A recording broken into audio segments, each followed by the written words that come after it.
направим краш тест на нашия кобур от Twitchmax.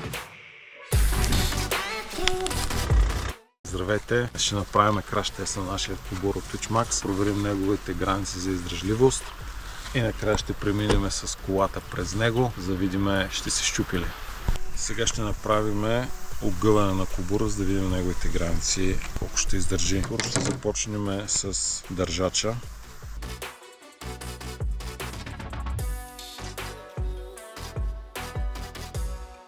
Както виждате, издържа.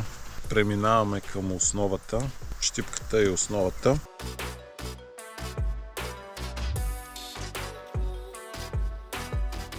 Перфектно, държи се идеално. Ето, сглобяваме го пак. Кобурата е. Сега ще го хвърляме на високо, да видим дали ще издържи.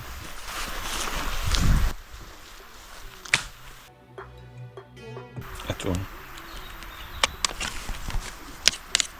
Нека сега да го засилим в земята, да видим,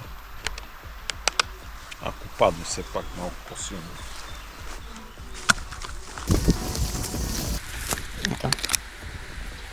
Сега един много важен тест с настъпване. Много колеги могат да го оставят на земята, без да иска да го настъпят. Кажа само, че съм 86 кг.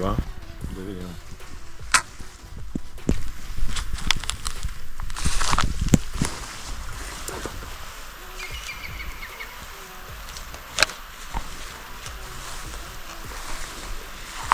Както виждате,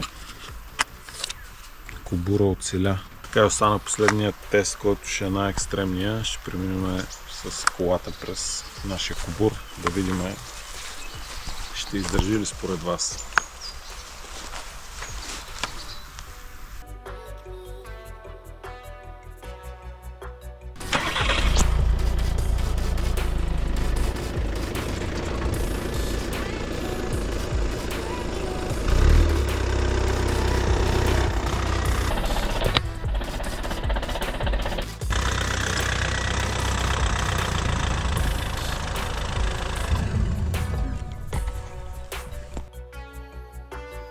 Нека видим и резултата. Да, както предполагахме, счупи се. Не преминавайте с кола през кобура. Това мога да кажа като заключение. Както виждате, перата се счупиха и самият държач. Нашият кобур има 6 месеца гаранция, ако го използвате правилно за всяка част от кобура. Ако видеото ви е харесало и сте останали с нас до края, харесали ли кобура и би ли ви бил от полза за вашият риболов. Благодаря.